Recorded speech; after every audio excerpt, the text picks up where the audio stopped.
तर बघा सफरचंदा शेतात आलेला हा बारक्या आल्या आमच्या संग. आणि बारक्या काही माहिती सांग रे बारक्या. आपल्याला समजत नाही होत माहिती. अरे सांग ना, काही नाही होत ना, एवढं काल भ्या लागते.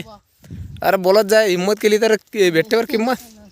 हां हा एकदा हा सांग. आपल्याला जमत नाही आम्ही आलो म्हणा सफरचंदा शेतात. काहीच नाही सांग सांग. आपल्याला समजत बाहेर पडतं. अरे कसं नाही करा त्याच्या काय यूट्यूबवर बाबू असंच करावं लागते. तुम्ही गा ना अरे वाळून म्हणा बोला वारं होऊन नाही तर काय तर ताई भलं होईल ना. कर कर हां, झाडावर उभा आहे आणि सांग सफरचंदाची माहिती सांग. सांग रे. तुम्ही व्हिडिओवाले मानता. अरे सांग ना गड्या रे, सांग ना. या तुम्हीच बोला लागलं तुमची व्हिडिओ काढतो बाबा मी. नाही मी तुम्ही व्हिडिओ काढतो आता. काढू मी व्हायरल झालाच झाला बाबू तू. फेमस माणूस आहेस ना. हे बघा खाडा पण आहे. हे बघा आमचा मित्र बारक्याला आहे सरंती. हे बघा बेजा शरमूर आला तो.